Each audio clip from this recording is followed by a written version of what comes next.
I have kind of a change of pace here, a different type of stream for you. So we do a lot of 49ers content on this channel, as everybody knows, but I wanted to start changing things up. So CG, Ruthless Sports, it kind of, let me know about Payo time and that he's a Rams fan. And I asked him if he wanted to collaborate and kind of do a little bit of a crossover stream slash, I'll talk Niners, he'll talk Rams, and then we'll kind of give each other what we think our teams are going to do this year. So, Payo time, I'm going to introduce you. I'll let you kind of tell people where they can find you, social media, YouTube, and kind of tell them about your content. For sure. Awesome. Well, first off, Aaron, thank you so much for having me on your channel. I am a huge Rams fan, but I am a football fan first, as I always say. I love talking football with people. And as myself and one of your fellow Niners fans says, the NFC West is just one big dysfunctional family. And I'm excited to talk football tonight. If anyone wants to find me, I cover mainly the Rams, but I do talk about the NFL in general. And you can find me at my channel, Payo Time. And then I also have Twitter and Instagram. But to be honest, I'm pretty focused on my YouTube channel right now. And that's where all the good stuff is. Definitely. I know the feeling.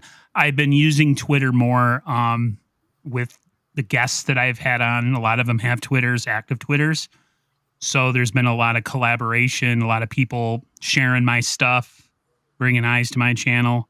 But at the same time, I like staying in contact with good people that do good content. You know what I mean? So I figured we kind of just get into the similarities of both of our teams' off seasons, at least when it comes to quarterback change. You guys went and changed starters, and it's going to be an immediate thing. And the 49ers went and traded some future draft capital for one of these young, athletic, kind of transitional, like the way the league is going type quarterbacks.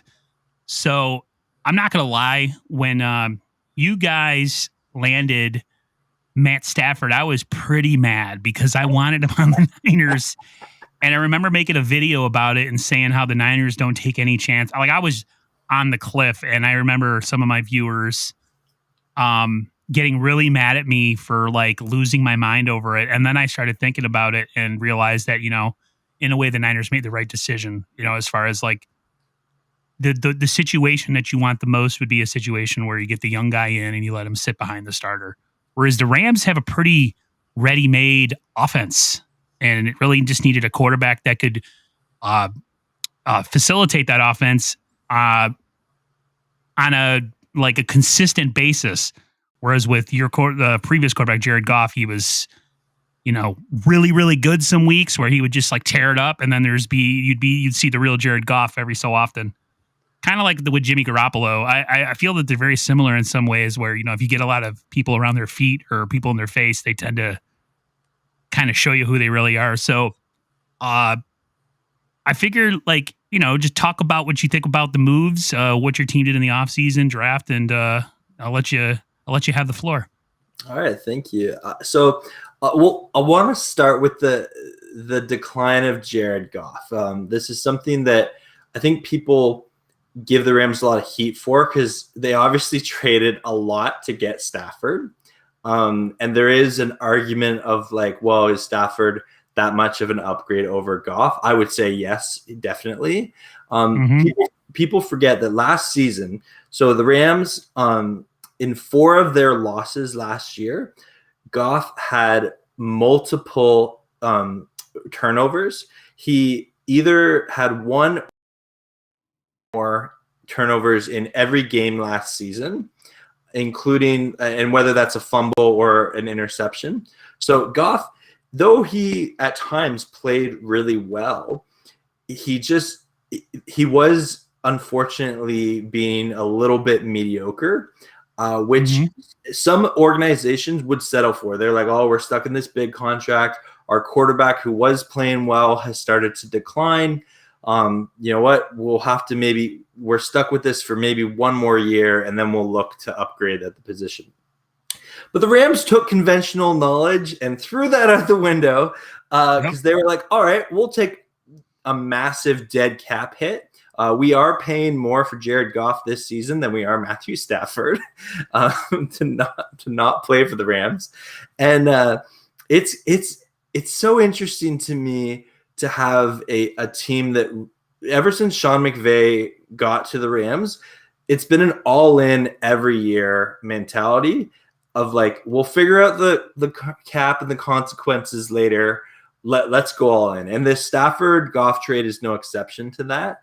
I'm really looking forward to seeing Stafford in a Rams jersey on the field.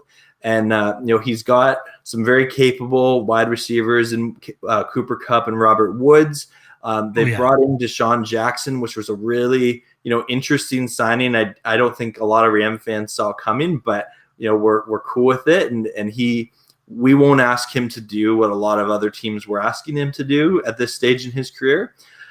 Van Jefferson is a second-year wide receiver who showed some promise last year. He just didn't get that much playing time because we had Josh Reynolds, but Josh Reynolds left for the Titans. So in that third wide receiver spot, Ram fans are really excited to see more from Van Jefferson.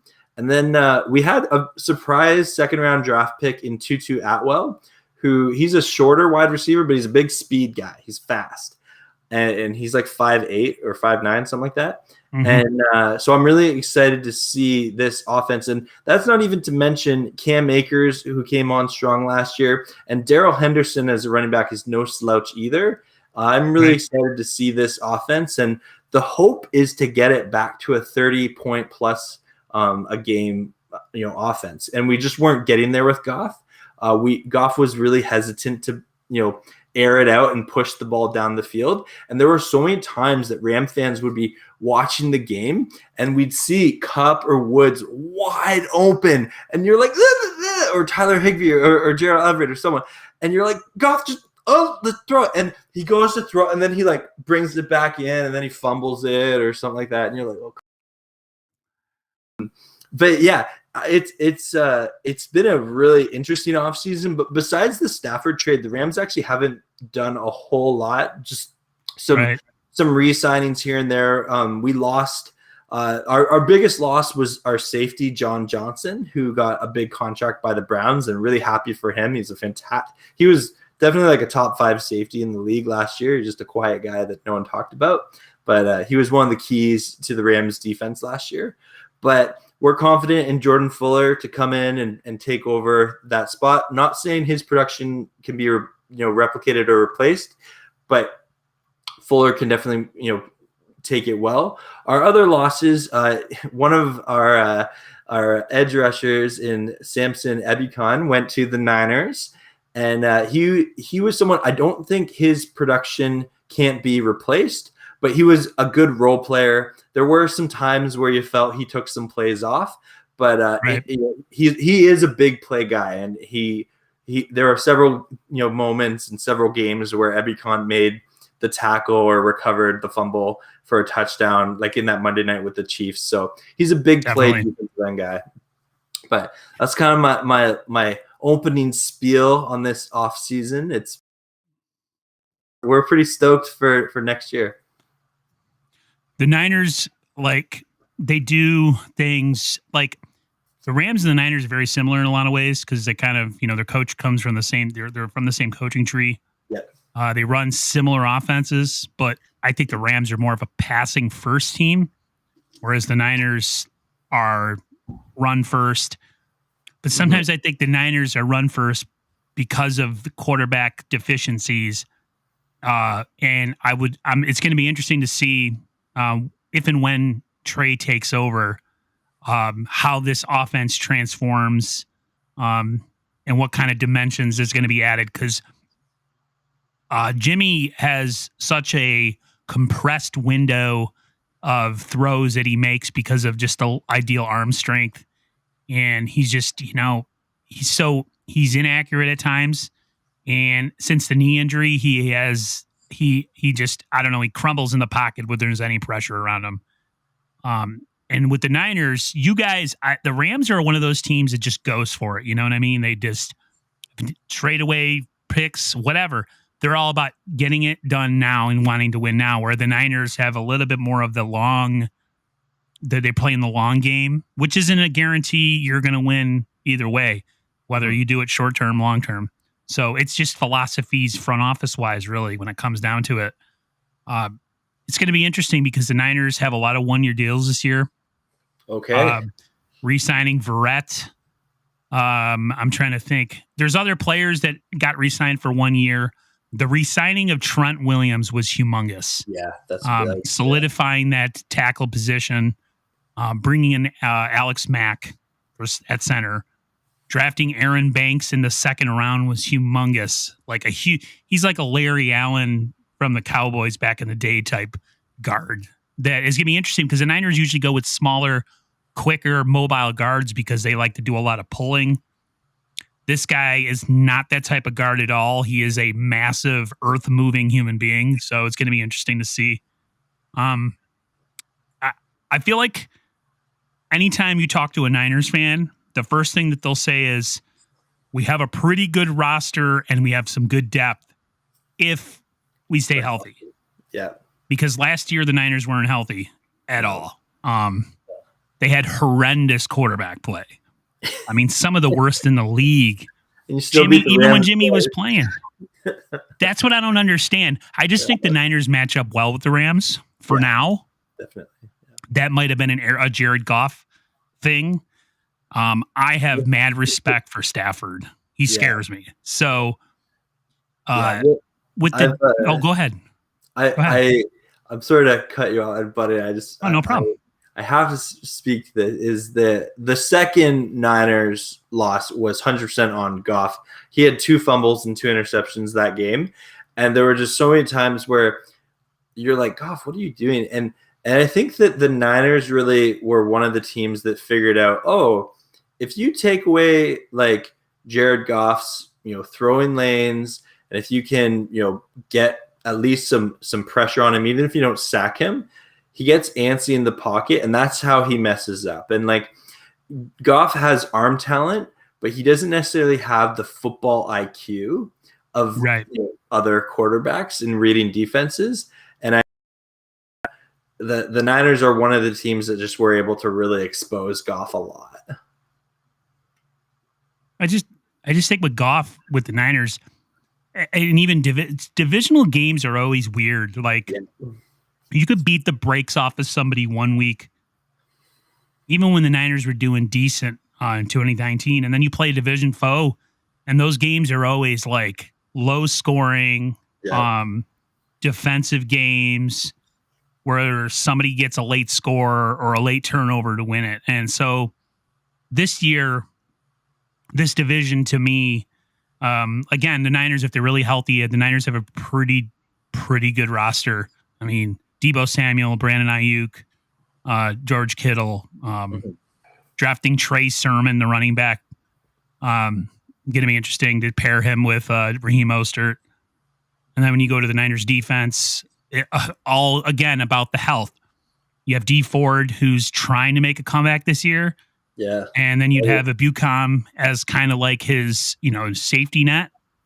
And then you have Bosa coming off an injury. Right. It's going to be interesting to see the Niners defense this year, if they can maintain the health of these guys through the long season. Because I think we have our bye week. If somebody in the comments who knows more than me can tell me when the Niners, I don't know if the NFC West in general has the same bye week, but there's going to be a long stretch. The Niners have to get the number 1 seed, or any NFC team has to get the number 1 seed. Whoever gets the number 1 seed this year is going to have a huge advantage. Yeah, that extra bye week is so clutch. Yeah. Yeah.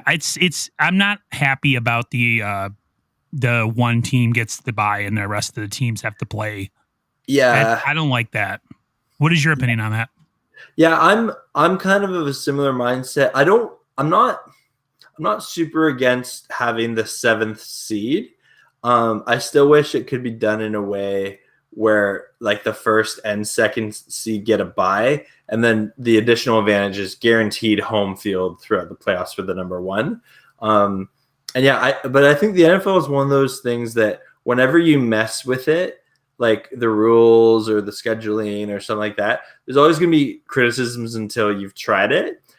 I'll admit to being someone who didn't like having the 7-team format, but after seeing it for a year, I was like, you know what, that was kind of fun, and like I obviously they're gonna keep it going forward. It makes them more money now that we have an extra game in the season, and yeah, so it'll be interesting. And I guess it's one more week of football to cheer for, so I'm excited about that.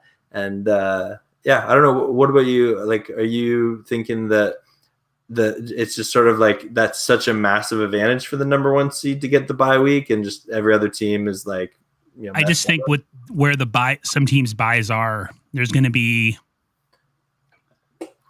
so many weeks of football straight Super Bowl. Well, like some teams have like a week. It's just going to be an inherent. See, that's bad too. But then if you get the number one seed, see, the problem with the Niners is that sometimes having a really early bye can be really detrimental to your team because you don't get a lot of rest, and a lot of injuries come from 2019 Niners had a lot of injuries too, but the one player that they didn't lose through that year was Bosa or Garoppolo. They lost Kittle here and there, but they were able to, play really well. Their defense played well. Like the game against the Rams, the first one where we, played pretty dominant defense, and then the second one, they had Jared Goff rolling out a lot, and that was the game where like we got the really late throw to Emmanuel Sanders. Jimmy played horrible in that game again, but it's like the injuries are something that is going to determine, at least for the Niners, a lot, because wasn't it Nick Mullins in that game? 2 years ago, no. Oh, sure. I thought you meant last year. Yeah, okay. Last year, yeah. I don't even know how we beat you guys with Nick Mullins. It's so frustrating. A really good game plan. That's how. The Niners had a really decent defense, I think they had a top 10 defense even without. That was all on Robert Saleh, who I did not like at first. I made a video last year about how he's a product of all the good players, and now that all the good players are not there, look at him struggle. And then he adjusted when Sherman was out, and they went to basically man-to-man defense and completely changed, even without a pass rush. You know what I mean? So it's going to be interesting this season. The Rams always scare me because they have McVay at coach, and McVay and Shanahan are very similar. McVay's got a little bit of John Gruden in him. A little bit, yeah, he's got that, like, just the way he talks, but he's an exceptional coach. Mm-hmm. The Rams have a lot of speed at wide receiver. Cooper Kupp gives me nightmares. Robert Woods does too. Because if you have a competent quarterback, and really the Niners, the one thing I worry about is we're one injury at corner away from having a rookie possibly start with Jason Verrett. Verrett's played fantastic last year. Yeah. And he showed why he was so highly touted back when he was drafted. But the fact that he just never could stay on the field. So it's going to be interesting, man. Like, I fear every team in the NFC West. I feel like weird stuff happens when we go play the Cardinals in their place all the time. Every time we go play the Cardinals in their place, for the most part, something happens where it's always a late score either way. It's never like a blowout either way. I think the NFC West games, for the most part, are pretty close. Except for like last year when we went into Seattle and Jimmy got hurt again. Mm-hmm. And that was pretty much a wash. So you guys, it's going to be interesting because you invested a lot into now. It's going to be interesting to see how you guys recoup or somehow because you guys have really elite level stars at certain positions. Like you have Ramsey, you have your defensive tackle, Aaron Donald, who's the best in the league. Yeah. Okay, so you have two dominant, like future possibly Hall of Fame players at both two positions. Yeah. The fear that a lot of people say with the Rams is depth. Yeah. And I would say, so like I've heard that criticism that the Rams are a top heavy team. And I think it was even like this past year or this past week, I think I heard like Rich Eisen have an offhanded comment about it on his podcast. And I think what sometimes people forget, young players get better.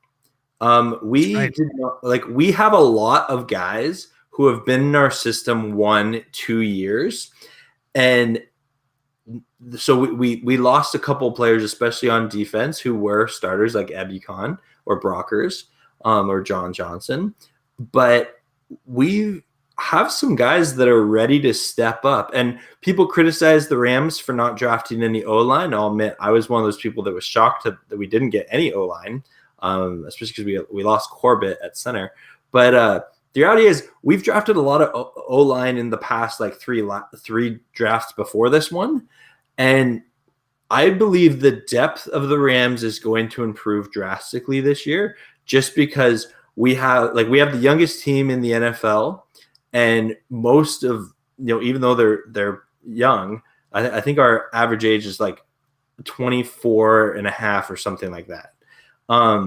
That we like, those are young players, but they're veteran players that have 1 or 2 years of experience in the NFL, in the Rams system, not just like their like offensive scheme and things like that. We have just like how to prepare for game day, reading tape, being able to conduct yourself as a professional.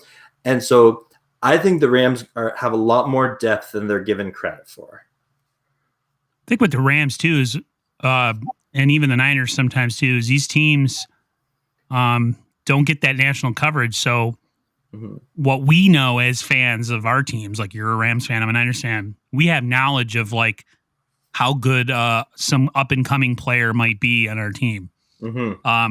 Whereas the national media has no clue. So they'll say, oh, they have nothing at this position or this, that, or the other. But for us who watch the team every day and follow the team on, social media and, watch the draft and watch the transactions that happen throughout the season and see the development of these guys, we have a better understanding. So when like guys make blanket statements in the media about, they're top heavy. Now that's from my point of view, that's what I would say, but I don't know the inner workings of the Rams team. And I don't know, cause I don't pay attention. Like I said, I pay attention to the Niners and I watch the league in general, but are you going to sit and watch a 49ers draft and watch all the players we're drafting and go look up stuff and do your research on, guys that are not going to be part of your team? No. Exactly. Unless that's the kind of content you have, then that's a different story. But we don't know. Like I said, the media doesn't know when it comes to like home, like the inner workings of the like I like to call the farm team. They don't know the inner workings of like the lower part of the roster. So let people say what they want. We still got people saying that the Niners changed their mind at the last minute and they were going to draft Mac Jones. So after a while, you have to just shut that stuff off because it'll drive you nuts. Yeah. I have a question for you, but I also would like to give a tip to any of your viewers watching for fantasy purposes, if that's okay with you. No problem. I'm a big fantasy football player. I'm not an expert by any means, but I love playing it. And tight end, I know, can be one of those positions that if you don't get Kelsey or Kittle, or Waller, you're kind of stuck with, a week-to-week plug and play. Jacob Harris, he was drafted by the Rams in this year's draft, and it's really interesting. This guy's been lighting it up at OTAs, and he's actually been getting more first-team reps than the Rams' longtime tight end, Tyler Higbee. So interesting. If you guys, take a late-round flyer on a tight end, Jacob Harris on the Rams, and he looks good. Like, you're looking at this guy and you're like, oh, wow, that guy has a huge catch radius and he's fast. How tall is he? Is he a big guy? I think he's 6'2", 6'3". Like taller. Because I know like Brandon Ayuk on the Niners is only 5'11", but he's got the arm span of like a 6'5" wide receiver. You know what? Which I'm is gonna look it up here. Jacob Harris height. Yeah, because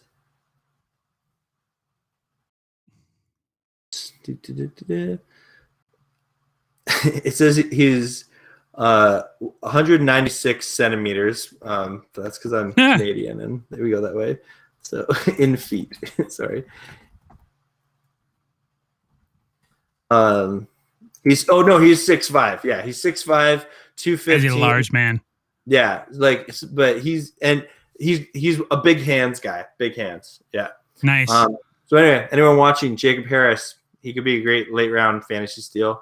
But the question I actually have for you is, what player who it has been on the Niners for a while, who's maybe not a household name, what player do you think can take the next leap this year and become like a quality NFL player?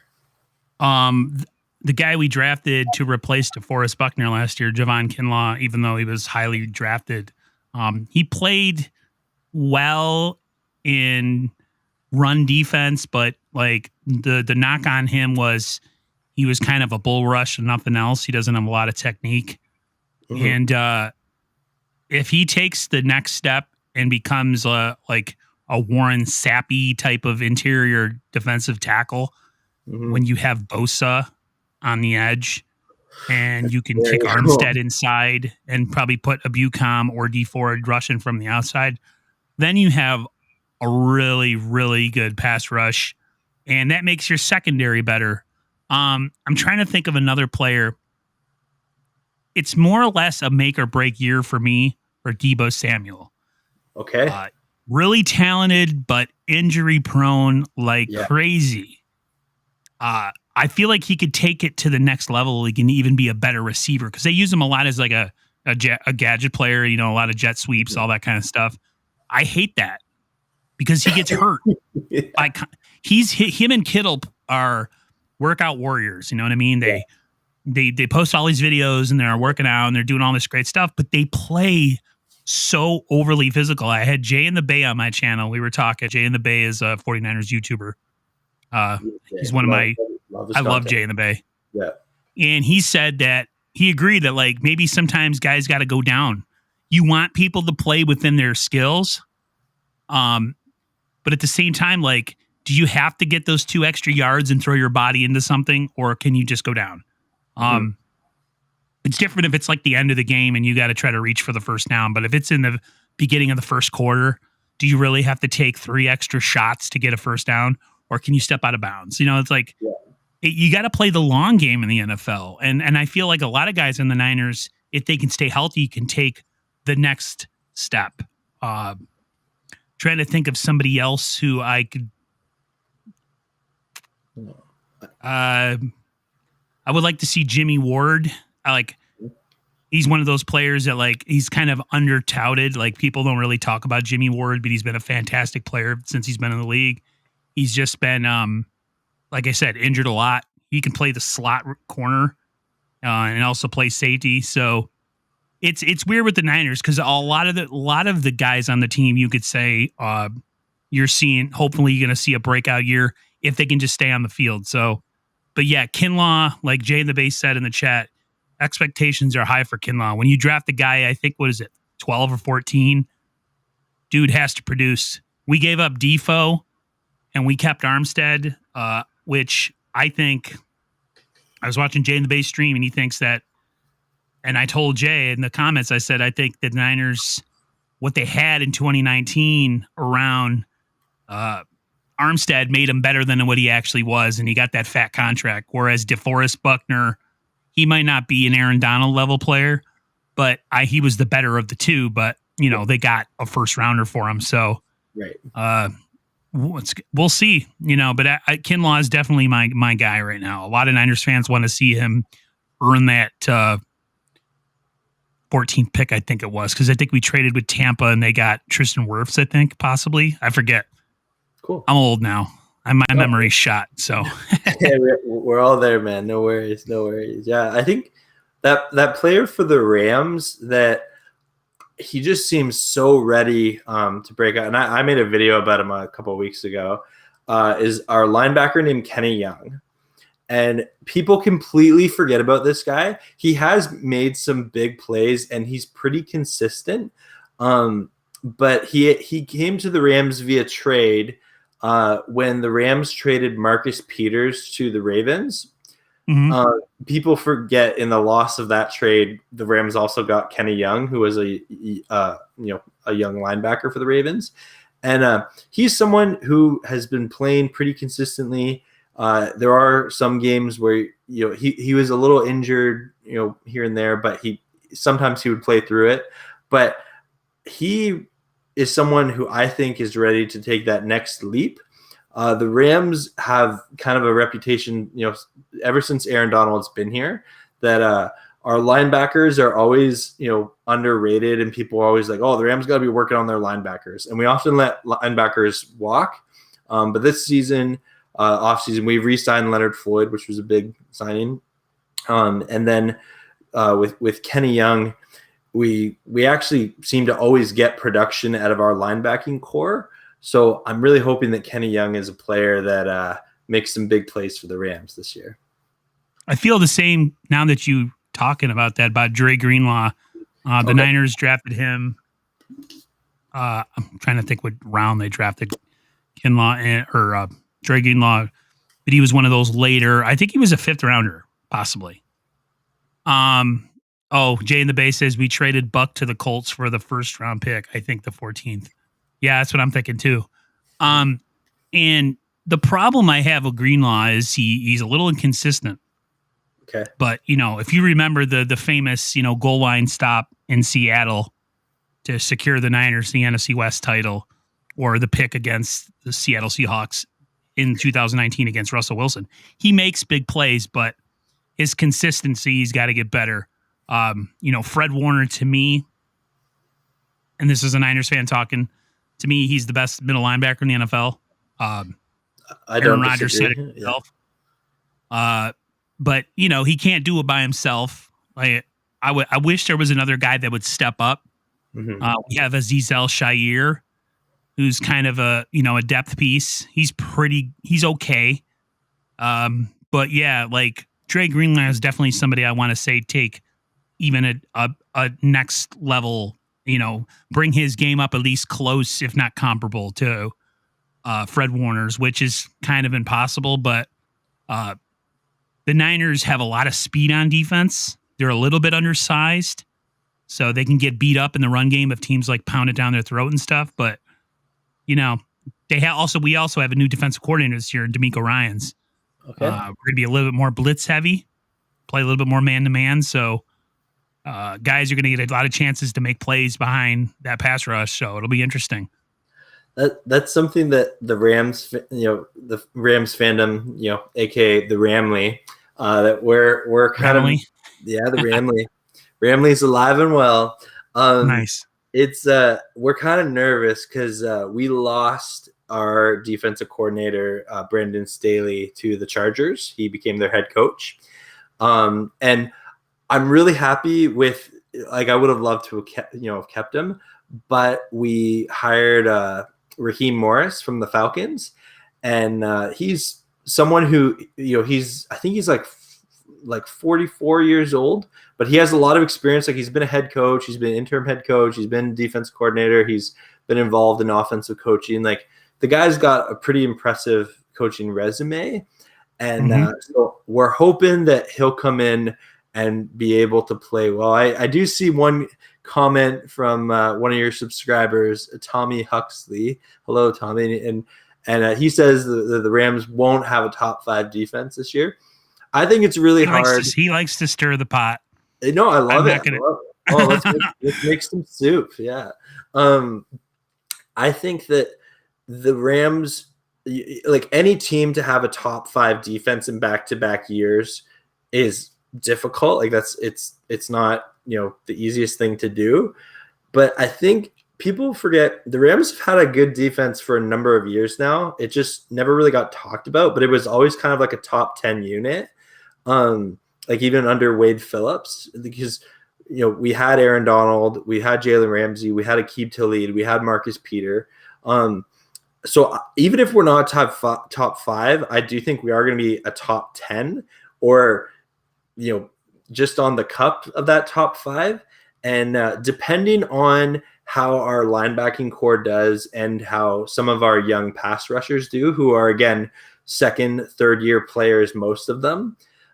And if they're willing to, if they're able to take that next step forward and play at an NFL level, I don't think it's crazy for the Rams to have a top 5 defense again, because this isn't like other years. The biggest thing will obviously be can Raheem Morris come in as defensive coordinator and kind of pick off where Stanley left off.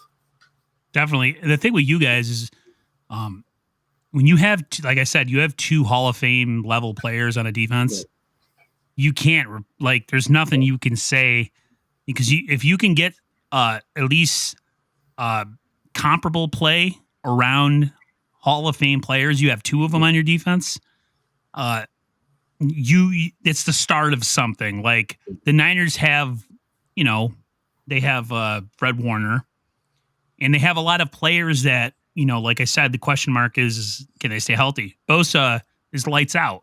But he's better with D Ford or a speed rusher coming around the other side, because then he gets one-on-ones and he's able to do his thing.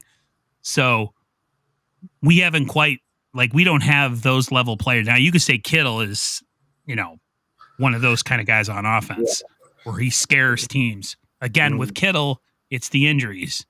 Love the guy to death. He's one of my favorite players, if not my favorite player on the Niners, besides Fred Warner.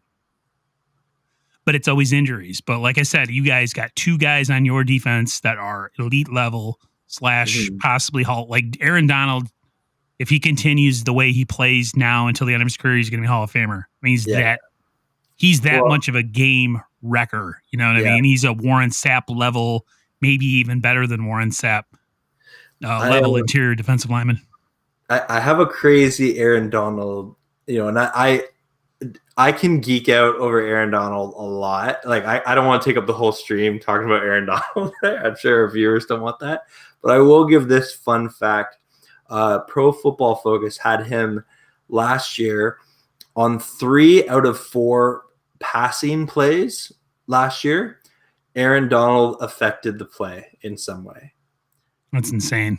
So on 75% of plays, he was either close to the quarterback, pressured the quarterback, tipped the ball, or if it was just a dump off pass or something, he tackled the running back who caught it behind the line of scrimmage.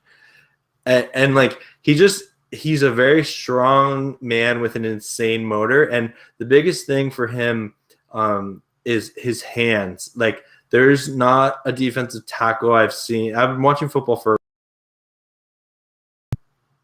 If you just watch him, he's constantly moving his hands, and he's so strong. And what he'll do to an O lineman, and I've seen him just annihilate Pro Bowl level linemen, because he'll push up on chest, rip away to the left, and it's just it's crazy. Anyway, I don't want to scare me as a guard, because he plays with a little bit of I can't say he's a dirty player, but he's got a little bit of that in him, the guy that plays a little bit through the whistle type player. Yeah. Which is what you want on your defense anyways. As long as you're not getting in trouble and getting kicked out of games, which I think he did one time when he played the Niners a couple years ago. Yeah. If you can just curtail that and keep that in check, he's so damn good. Like I said, DeForest Buckner was never at that level. He was pretty good. Very good, actually. I'm going to say pretty good. I'm going to get people yelling at me. But, Aaron Donald's a whole other beast. Yeah. I think go ahead. They're very different players. It's hard to compare even a defensive end to a defensive tackle in a lot of ways, right? Because sometimes, they'll get moved around for sure. but primarily Donald is playing on the inside, and that's Mm-hmm. drastically different than like rushing from the edge, right? Right. Aaron Donald, man, I don't know, man.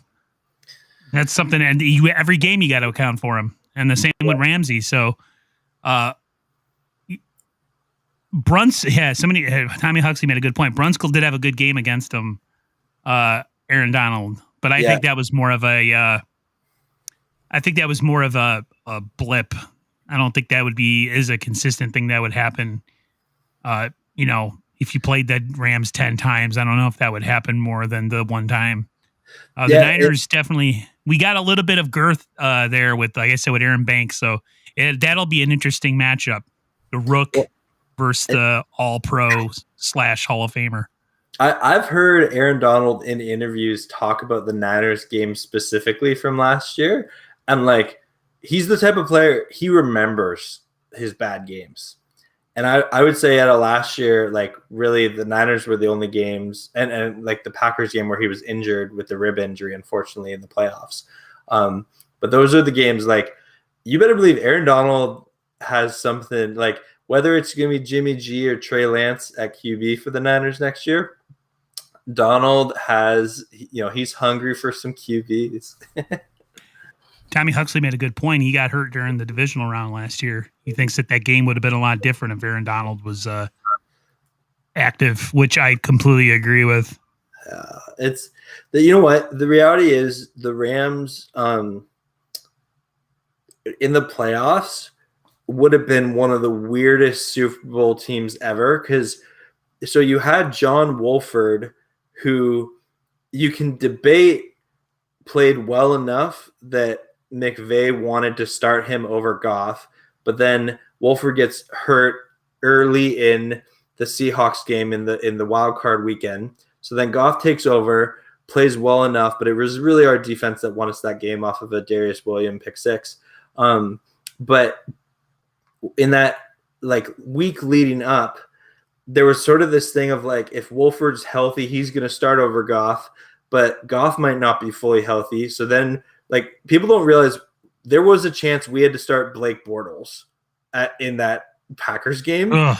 And so when Wolford was ruled out early in the week on a Tuesday, and Goff was labeled questionable until the Thursday.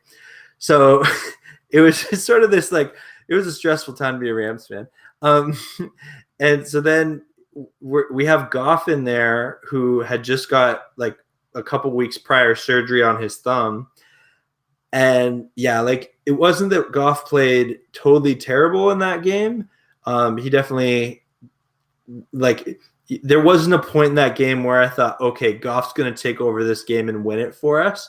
I felt if we were going to steal that game from the Packers, it would have been on the back of Cam Akers and our defense, which we did put up a fight at the end, and it was closer than a lot of people thought.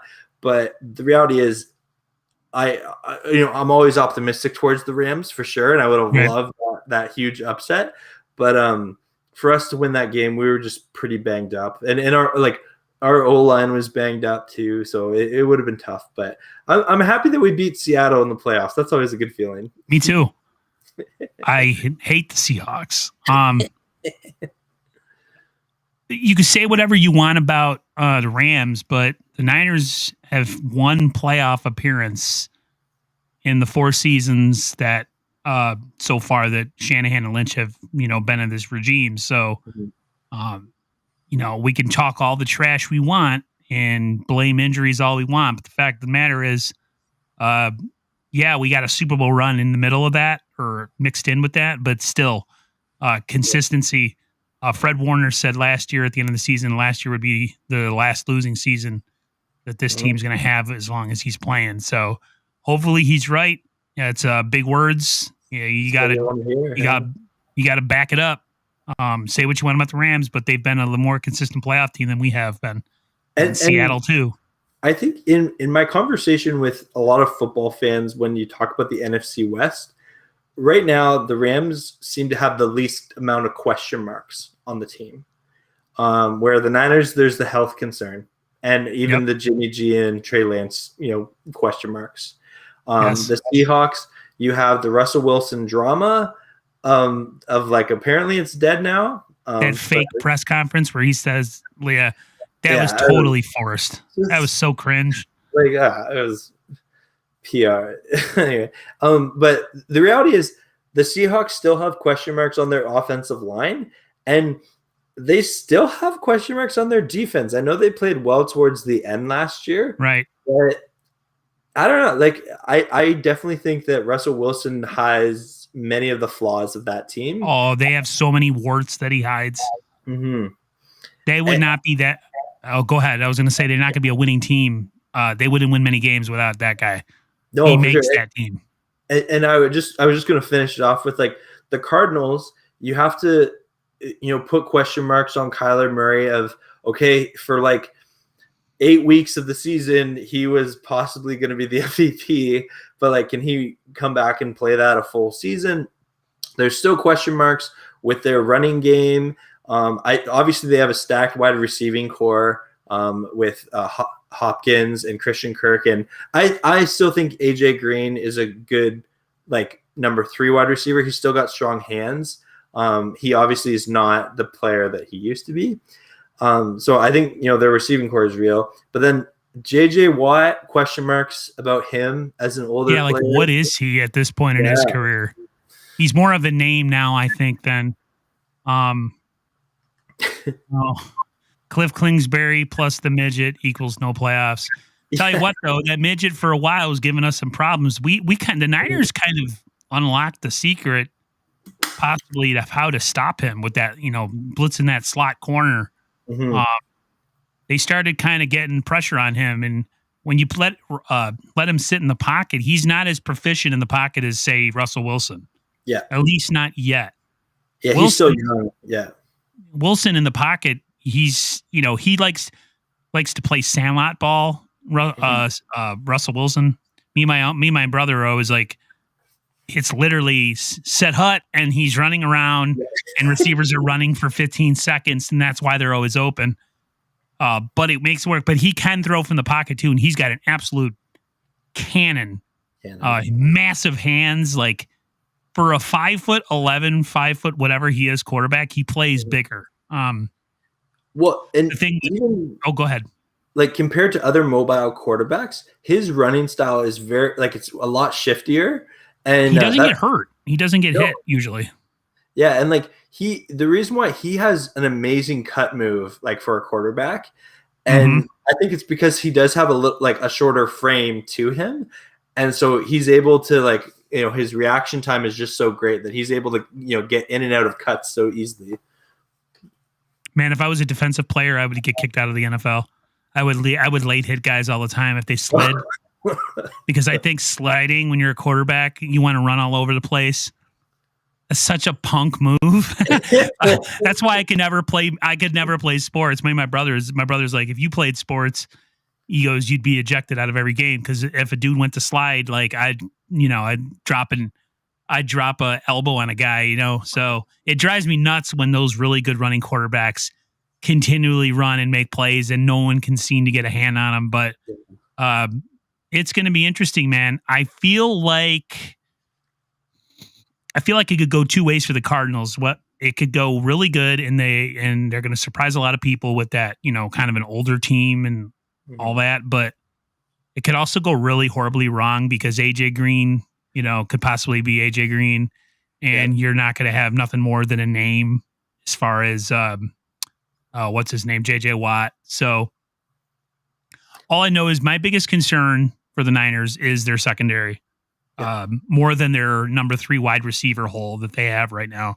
Yeah. We have a lot of guys like Juwan Jennings or Jalen Hurd that we drafted, who's been hurt his first 2 years. But that corner position is very, very touchy, because, like I said, we're one injury away. And a lot of teams in our division is, like to run those 3 wide receiver sets, all the time. And you got to have 3 at least decent corners. And you lose Verrett, and then you have some issues. So that's my worry. If we stay healthy and Verrett plays, I think Verrett's going to show a lot of people how good he is again this year. But there's part of me that is okay with the season not starting right now, because I'm very me and my nephew are very trying to think of the word. kind of negative. We pessimistic, realists. We're very critical of our own team. I don't watch on videos, but in real life, when I watch games, I'm extremely stressed and very negative. And I'm not easily impressed, but I'm also 41 and I've been a Niners fan since I was 10. So Yeah. I've seen some greatness. And so nothing really gets the meter going, the needle, so to speak. But you seem to be more of a happy fan, whereas I am a very cynical, You know, miserable. I'm miserable when I watch games. I'm horrible. So I years ago, when I was in high school, many years ago, I used to get so like emotionally involved with the Rams, and like if they lose, I would like stay up all night and just be like, "Oh, I can't believe they lost!" And they lost a lot back in those days. These are the Steve Spagnuolo, Jeff Fisher days. And I remember I had a pastor challenge me, and he was like, "Do you really want like if a football team wins or lose to dictate how the rest of your week is going to go?" Right. And I kind of had that. I had to receive that wisdom, and I was like, "Okay, that's a really good point." I don't. And kind of ever since then, I'm just like, okay, the Rams are definitely my hobby. Football, NFL, it's so fun to follow, even in the off season, right? Like, there's just so much to talk about, and one of my kind of catchphrases is "love talking football," and so I definitely like when the Rams win, I'm over the moon, I'm stoked. But when they lose, I just love intelligent discussion of like, okay, why did they lose? Yes. Was that the Rams beating themselves, or was it the other team, game plan and beat them pants off them, right? I like critical thinking. I had a guy on my channel. His name is Larry Kruger. Okay. He's the Bay Area. He does the Niners pre, and he does the post game wrap, and then he's also on KNBR 680, which is the Niners. It's the official like Bay Area, sports network radio station. Mm-hmm. And I had him on here, and I totally lost the train of thought of what I was going to say. I'll put it this way. I'll go back to what my father used to tell me. We lost the 97 or 98 NFC Championship game against the Packers. It was in Frisco. It was muddy. And I remember crying like a little girl. I was 17, and I was crying like a chick. And my dad goes, "Are you seriously that upset over a game where the players who lose are not even as upset as you?" Yeah. And you're whimpering, and I would get like so like, it would like ruin me. To go back what Larry Kruger was saying, with Larry, even when we lose, I love listening to him because he is so brutally honest, and he says a lot of things that make you think. Yeah. So like even in losses, I like listening to the post-game wrap because you always learn something. It's not just a bunch of guys thinking like, "Oh, we're so horrible, we suck." No, it's like it's good radio. So like I plan on having him on when training camp starts. Oh, cool. To pick his brain. Like I reached out to a lot of people on Twitter that I liked, and some have responded, some don't. I like having people who can challenge my football IQ, who might know more than me, or like with you, I want to have somebody on here who teach me things about the team that I don't follow, because like I said, I don't follow them on a daily basis. So I'm always open to learning. I never say that I know more than everybody else. Yeah. Unless it's somebody that was born like maybe 15 years ago, then I might know a little bit. Like I have memories of football in the late 80s, early 90s, whereas some of these kids don't remember anything past like 2005. So, but football is my favorite sport for sure. Go ahead. Earlier this week, I put out a video that was reacting to the Kurt Warner movie that's coming out this year. I heard about that. I didn't watch the video, but I listened to the caption, and I'm like, what? Where? I want to see this. it frustrated me because I had one of my subscribers message me private, and he said, I've never really heard like I've heard of Kurt Warner, but I didn't know he like won. He was like a Rams legend, or he won the Super Bowl with the Rams, or like they're like I've never heard of Marshall Faulk, and I'm like, oh, like That's like sacrilege, man. yeah, and I'm just like, okay, I need to talk to you about some stuff. If you're gonna be a fan of the Rams, you need to know these names.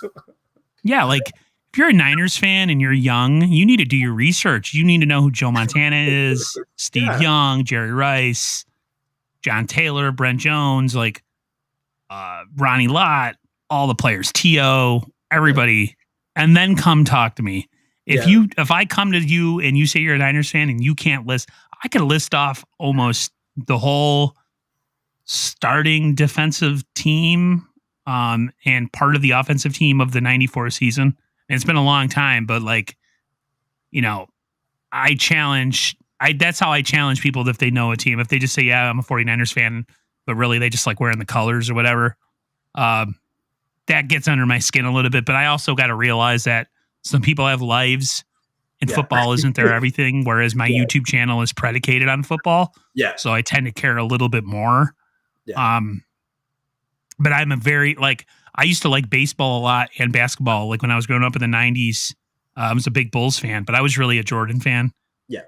Yankees, I've kind of cooled on them, but the Niners, no matter who's on the team, who the quarterback is, anything, the coach, it's red and gold, man. Just like you, same with your team. Like, doesn't matter who changes, the faces that change. It's the team. It's the history, you know?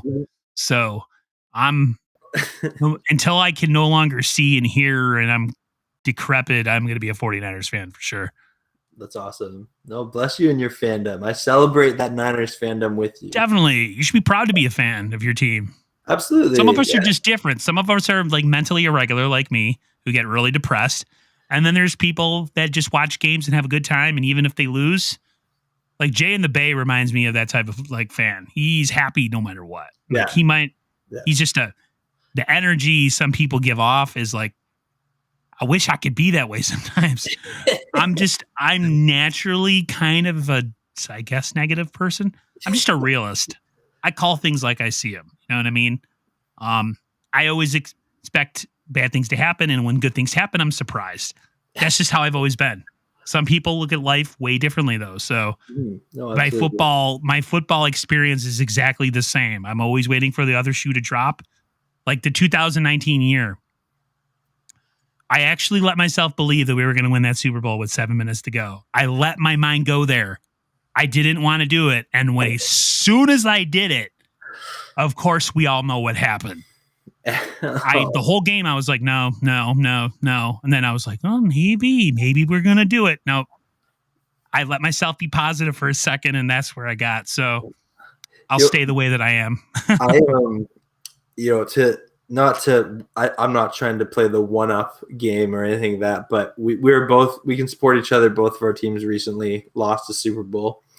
And in that, so I went to a Super Bowl party where I was the only Rams fan. There was probably about 50 guys there, and I was the only Rams fans. There was a ton of Patriot fans, and then a couple of like guys who really didn't care, but they kind of would cheer for the Rams just because they hate the Patriots, right?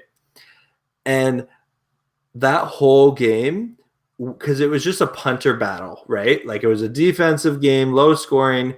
Johnny Hecker had the best punt in Super Bowl history. That was a 65-yarder, which I'll never forget. And then when the Patriots scored to go ahead, I have never seen so many grown men lose all manners, and just they all like these disgusting people came up to me and were just like eat it, Rams fan, like eat it. And I'm there and I'm like, man, these Patriots fans are crazy. And then obviously when the game was over, like I just left the party and they like would yelled at the door at me, and they're just like, Rams suck. And I'm like, well, okay, I'm gonna go home and be sad about this alone instead of staying here with all you knobs. Yeah, they're not always the nicest fan base from what I've heard. Yeah. Let's see what they experience now in the next 20 years, like with the Niners, after we had all those Super Bowl victories and stuff. Let's see how hardcore of a fan you are through losing and hard times, Yeah. Then we'll see if you're a real fan. Like, I still rock gear even when we're bad. It's being a fan means you have to put up with a lot of bad and hope that the good happens eventually. I'm a respectful fan. I never trash anybody else's team. Yeah.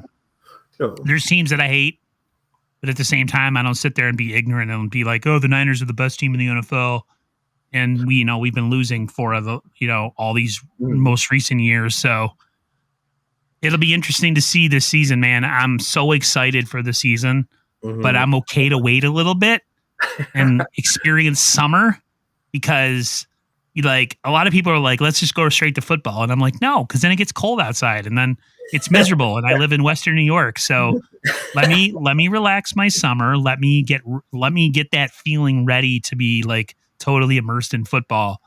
Because as much as I love football, it's at the worst time of year for New Yorkers. It's cold, it's miserable. And if your team is out of it early, like we were last year, dude, that was the longest winter ever. And then I had shoulder surgery again. So I was out of work again. So after the Super Bowl, I remember being I was so depressed after that game. Yeah. I remember I didn't flip out. I didn't throw things. I just sat on my hands after the game ended. And then I just went in my room, laid on my bed with my eyes closed, listened to the post game. And it was like my heart was broken, man. My heart was broken. I was like getting dumped by a girl at the altar, man. I was that close to getting married. Oh, I know the feeling. I remember like a Super Bowl loss. You're allowed to be sad, right? Like, yeah, it's like a breakup, dude. When like your team had hope of winning it, like it's not like a Peyton Manning Broncos Super Bowl where like there was a fumble on the first snap and the game went downhill quick. Like you knew that game was over pretty quickly. Where like, the Niners and the Rams and their recent Super Bowl, there was always like the whole game. You're like, okay, like if we could just have one play go our way, like this, we could win this. Oh yeah. That's the way I am. But I'm looking forward, hopefully, with Trey Lance, is he offers that little something different. Yeah. Where like he might break off a 50-yard run and you're like, what? Yeah. Or make a throw that Jimmy couldn't in his wildest imagination or any of the quarterbacks we've had, where a dude, so I'm still depressed over that Super Bowl loss. That's all I'll say. I'm still hurting over it. No, it's cool, man. Yeah. But if we won one soon, hopefully, but before I turn 50, which is about 8.5 years away, I would be a happy man. Tanya says Trey is a beast. Wait and see. I hope he is, man. Tanya. He's going to be interesting to watch. I actually, so I'll say this. I don't trash Jimmy G. I think he's a player that's struggled to stay on the field, and as they say, the best ability is availability. That's right. And that's a skill that Jimmy has struggled with the past season or in previous seasons. I do think that and this is again this is me as a football fan, not a Rams fan. I think the Niners would be wise to play with Jimmy early in the season, and as long as he is healthy and playing well, stick with him. Like I am a fan of sitting rookies for a year if you can. Let him hold the clipboard. But I also acknowledge you have a situation where if Trey Lance is letting it up in camp, that's the talk. That's been the talk with Shanahan. Yeah, I've heard that. And if he's clearly outshining Jimmy, he's got to start. You have to start him, right? And I think the Niners are are pretty fortunate to be in a position where they Right. can drop the guy high like that. They gave up a lot to get him, but they don't have to start him if he's not ready. Like, for instance, Tua last year. Say what you want. Tua should have sat the whole season. Agreed. They should have just. My brother's a Dolphins fan, by the way, so Oh, cool. Yeah, he's given Tua the benefit of the doubt from last year, and I have to agree with him. And like I'll even say this: like Jared Goff, he was horrible his first year. Like he should have sat the first year, but he got forced into it and looked really bad. But thankfully, Joe Montana sat his first year. Yeah, Aaron Rodgers sat like intermittently. You know what I mean? Yeah, and like I think it takes so much pressure off of rookie quarterbacks to have that all-star rookie season of like, okay, you know what, you're gonna be the backup, you're gonna watch our veteran starter, you're gonna get used to this culture, and you need to become the guy that everyone knows we're gonna win this game because you're here. And I think like there's just so much precedent for that happening. And so if you can do that with Lance, I think you have to. But at the same time, if he is just lighting it up, like outshining Jimmy on every level, then you're going to have to make the switch too, right? Definitely. Tanya in the comments says that they should cut him to sign better players. That's the key or the goal, I think. If after this season, you have Fred Warner's contract coming up, so right. And then you have Bosa. If he plays well and stays healthy the next couple of years, he's going to definitely need a contract extension. Yeah. So when you have a rookie quarterback, you're able to do some things. Plus, with the cap going up, Jimmy possibly leaving after next year, the Niners are going to have a little bit of money to play with. So, like I said, the Rams and the Niners just have different philosophies how to build a team. The Rams are, they got like 2 really good stars on defense that are just outstanding, that make a lot of average or medium level players better. And with the Niners, they have decent depth, but they lack sometimes like an all-star at like a certain position, unless you're talking about Kittle or Fred Warner. If Trey Lance can ever be that guy, that level quarterback, with the current structure of the team and their ability to build around him because he's got a rookie deal, the Niners have a chance to be very dangerous in the next couple of years. So it's all a wait and see. It's all, we're all just, we can't do anything about it. So like everybody relax, enjoy the summer, and then get ready for this season. I cannot freaking wait. I want my channel to my channel is going to definitely be different. Like come this, because I'm going to try to have a lot of live streams. Especially post games. I want to do post games with the Niners guys, and then like I said, I want to do stuff during the week where we might do like NFC West Wednesday or something. Yeah, that'd be kind of cool. Yeah, that'd be game. Where like I get out of work and I'm like, okay, let's do like an NFC West day. We just got to like me and you I think we're a good start. If we could find 2 more level-headed dudes who aren't like troublemakers and just cursing on camera. Because that's the one thing, like my channel's monetized now. So if people start dropping F-bombs on my channel or vulgarity or racism or whatever, that copy strikes my, I have to be very picky. So like you seem like I watched it like the beginning of one of your videos and I'm like, this dude's totally like the total mindset that I like. Like thank you. You go on certain channels and people are screaming or they got like this whole shtick that they do. I get totally turned off by that stuff. So you seem like a pretty level-headed individual. Well, thank you. You know what? I think I tried one video, and it like, it's probably my least favorite video on my channel. I've contemplated taking it down. It was after Aaron Donald won the Defensive Player of the Year, and I titled it "Why Aaron Donald Absolutely is the Defensive Player of the Year." And in the video, I somewhat kind of I'm mainly talking about Aaron Donald, but I did trash TJ Watt on the Steelers. And Steelers fans, like there is so much hate in that comment section on that video. And that was sort of a wake-up call for me where I was like, I don't want to be this kind of YouTuber. Like I think I love intelligent, genuine conversation about football. But like this whole like gatekeeper mentality of like, this is who we are as the Rams, and we're gonna do that. Like I know I have no desire to become that kind of YouTuber at all. I mean, whatever works for some people. Yeah. Some people just are good at that kind of stuff, but the problem with me is I'm just not that kind of human being. Like I'm not a braggadocious person. Yeah. I feel like people who brag are, the type of people in high school that got punched in the mouth by somebody and then they didn't talk no more. So, Jay in the Bay said Trey hasn't played meaningful snaps in a while. The talent he was playing against wasn't NFL caliber. To think Trey will start week 1 and light the league on fire is very optimistic. Yeah, right. That's a great point. Jay is of the mindset that the Niners, he would be okay with Jimmy. Yeah. Yeah. But at the same time, I threw this at him. I said,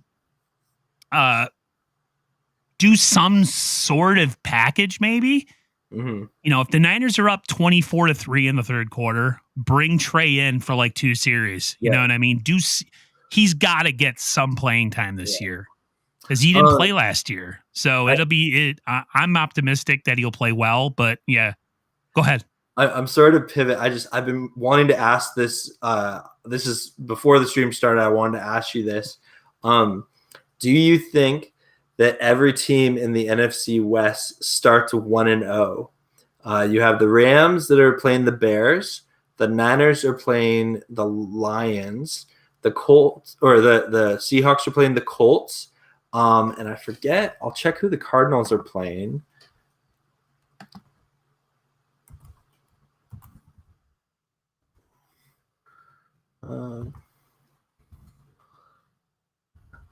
I'm a really slow typer when I'm on stream for some reason.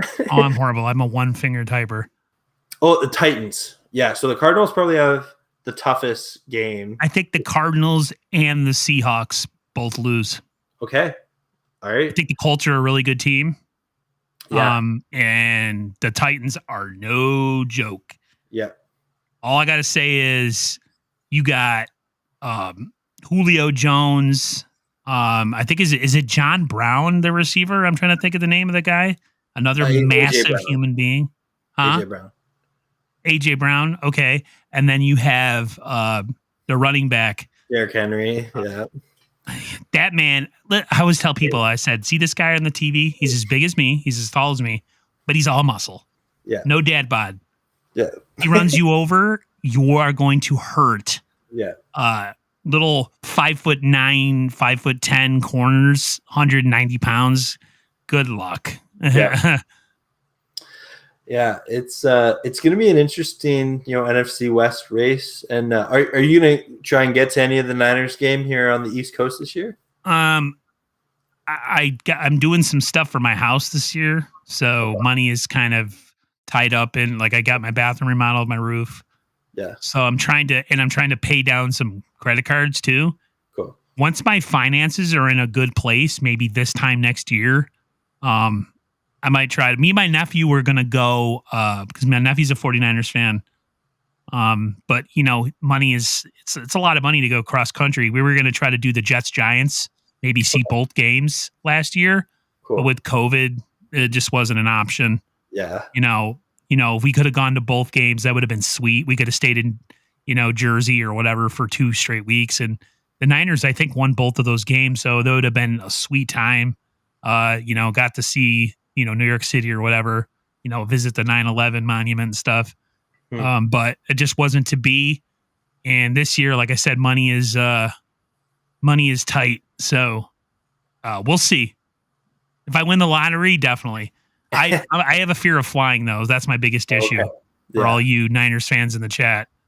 Fear of flying. I have OCD really bad. So, like, I would be that person that, like, I don't know, man. I'd have to be put out cold. Someone would have to shoot me with a tranquilizer to put me on an airplane. So, we'll see. I think that, like I said, I think the Niners should win against Detroit. You would think. Yeah. And you said the Rams. Who do the Rams play?